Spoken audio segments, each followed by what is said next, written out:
Sa detalye ng mga balita, 4 katao na ang naitalang patay habang 3 ang sugatan kaugnay sa pananalasa ng Tropical Storm Bashang, ayon yan sa Office of Civil Defense.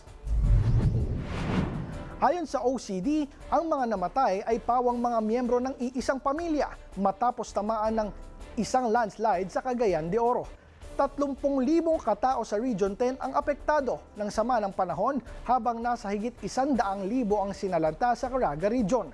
Samantala, naging isang tropical depression na lamang si Bashang matapos tumama sa Caraga Region at huling namataan sa baybayin ng Anda, Bohol.